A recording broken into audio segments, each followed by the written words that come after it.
Bonjour et bienvenue dans cette vidéo sur l'apport des études sismologiques et thermiques à la connaissance du globe terrestre.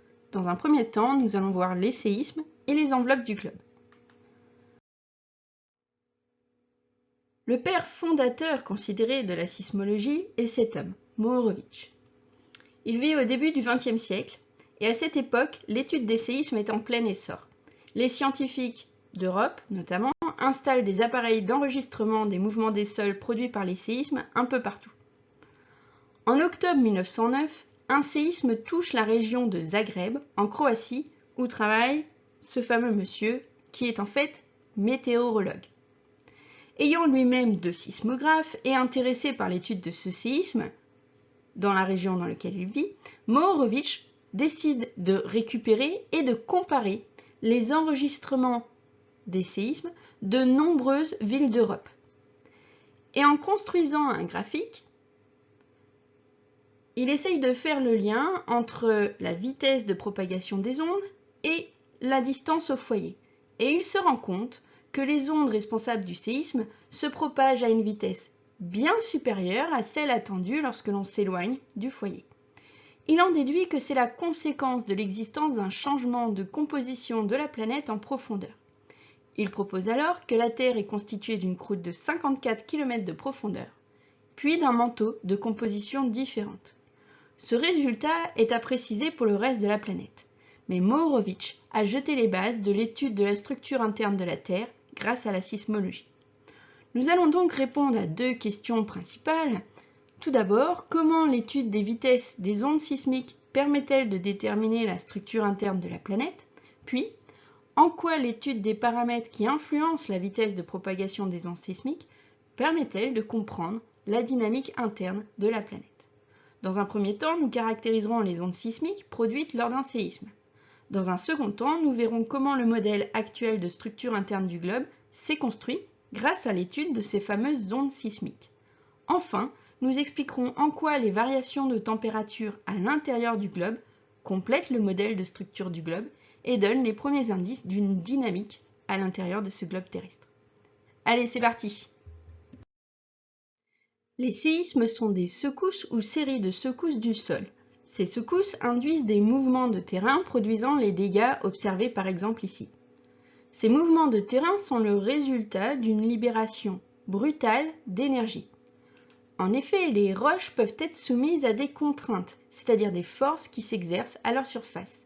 Prenons l'exemple de cette faille de San Andreas en Californie. Les roches ont été soumises à des forces résultant notamment des mouvements des plaques, puis à un moment, ces roches peuvent casser, se fracturer. Lorsque les roches cassent, sous l'effet des contraintes, l'énergie libérée à partir du foyer se propage dans toutes les directions sous la forme d'ondes sismiques, comme on peut l'observer sur ce schéma. Il existe plusieurs types d'ondes qu'il est possible d'analyser sur un sismogramme et qui se déplacent de manière différente. Les 2 principales sont des ondes qui se déplacent en profondeur, comme dessiné sur ce schéma. Les autres sont des ondes de surface.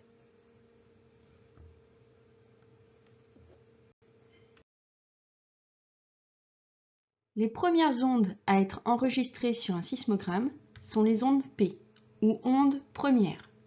Ces ondes sont des ondes de compression, c'est-à-dire qu'elles vont comprimer les matériaux dans lesquels elles se déplacent.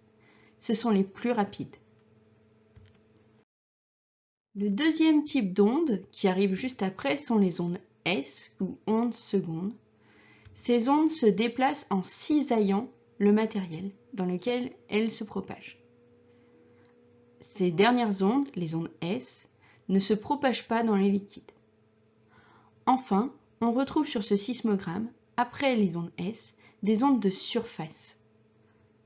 Ces ondes de surface ne donnent pas d'informations sur l'organisation interne de la planète, car elles ne se propagent pas toutes en profondeur. Nous ne discuterons pas de ces ondes par la suite. Les ondes sismiques se propagent à l'intérieur du globe selon une symétrie radiale, qui est mise en évidence ici sur le schéma grâce à des arcs de cercle orange autour du foyer. Si la Terre était de composition uniforme, on s'attend à ce que le temps d'arrivée des ondes P soit de plus en plus long avec la distance des sismogrammes au foyer. Dans ce cas, on s'attend à une relation linéaire entre cette distance et le temps de trajet des ondes. Or, ce que l'on observe, c'est que la vitesse des ondes sismiques augmente avec la profondeur, lorsque la distance au foyer est importante. On peut donc en déduire que l'intérieur de la Terre n'est pas homogène. L'étude théorique de la propagation des ondes nous apprend que la vitesse des ondes dépend de différents paramètres. On peut tout d'abord parler de la nature des matériaux traversés. En effet, les ondes sismiques se propagent à différentes vitesses selon le type de roche traversée. Après un temps donné, l'onde aura donc parcouru une plus grande distance si elle traverse une péridotite que si elle traverse un grès. Elle est allée plus vite. De même, l'état des matériaux traversés modifie la vitesse de propagation des ondes sismiques. Par exemple, les ondes P et les ondes S peuvent traverser les solides. On a vu que les ondes P cependant étaient plus rapides. Ceci étant, les ondes P peuvent également traverser les liquides. Ce n'est pas le cas des ondes S. De plus, les ondes P traversent plus rapidement un matériau solide, ici un alliage de fer, plutôt qu'un matériel ductile. Alors on rappelle qu'un matériel ductile est un matériel relativement malléable, un peu comme cette pâte à pizza qui se déforme sous l'effet d'une contrainte, ici le poids d'un livre. En d'autres termes, un matériel ductile peut changer de forme sans pour autant casser. Un troisième paramètre modifie la vitesse de propagation des ondes, c'est la température du matériau traversé. Nous verrons ce paramètre un peu plus loin. Comment peut-on faire le lien entre vitesse des ondes sismiques et nature du matériel traversé? Eh bien, en laboratoire, il est possible de calculer la vitesse de propagation des ondes dans des roches de nature différente. Dans ce cas, on peut observer une relation entre la densité du milieu ou de la roche et la vitesse de propagation des ondes sismiques. En fait, plus la densité du matériel augmente et plus la vitesse de propagation des ondes augmente. Ainsi, si la planète Terre est constituée de différentes enveloppes de densité ou de composition différentes, eh bien les ondes sismiques qui les traversent se propagent à une vitesse dans une première enveloppe, puis une autre vitesse dans une seconde enveloppe. En sismologie, ces interfaces sont appelées discontinuités sismiques et correspondent à des changements brutaux de vitesse de propagation des ondes sismiques. Ces discontinuités sismiques sont alors interprétées comme des témoins de changements de la nature des roches traversées ou d'arrangement des minéraux qui constituent les enveloppes. De plus, lorsque l'on s'éloigne suffisamment du foyer du séisme, soit on dépasse 11 500 km, on n'enregistre plus sur les sismogrammes l'arrivée des ondes P. Si on continue à s'éloigner du foyer et que l'on dépasse cette fois 14 500 km, on retrouve ces ondes P un petit peu modifiées sur les sismogrammes. La zone qui ne reçoit pas les ondes P est alors appelée zone d'ombre des ondes P, ou zone d'ombre sismique. Alors comment expliquer cette zone d'ombre?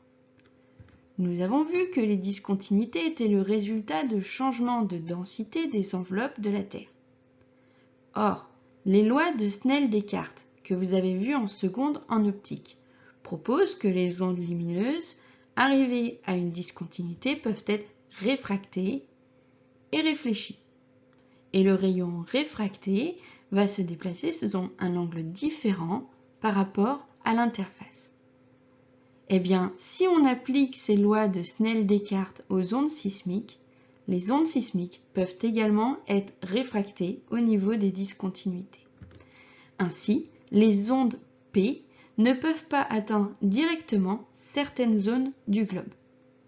En d'autres termes, les zones d'ombre P mettent en évidence l'existence des discontinuités majeures au sein de la Terre, et donc l'existence d'enveloppes de densité variable.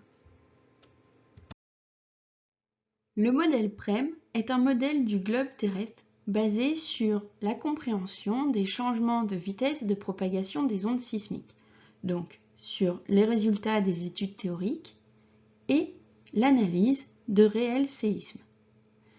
Ce modèle propose que l'intérieur du globe soit constitué de 4 enveloppes principales mises en évidence par l'existence des discontinuités. On peut mettre en évidence ces discontinuités grâce à l'étude de la vitesse des ondes en fonction de la profondeur. La première variation brutale de vitesse des ondes s'observe aux environs d'une dizaine ou de plusieurs dizaines de kilomètres de profondeur, et elle montre une accélération de la vitesse de propagation des ondes. Cette interface est appelée le MOHO ou discontinuité de Mohorovic. Cette discontinuité est la limite entre la croûte et le manteau. Ainsi, on propose qu'il existe une différence de densité entre la croûte et le manteau. Cette différence de densité est interprétée comme une différence de composition. En effet, le manteau est constitué essentiellement de péridotite, une roche silicatée constituée notamment de minéraux d'olivine. À 2900 km de profondeur, on observe cette fois une diminution brutale de la vitesse de propagation des ondes P.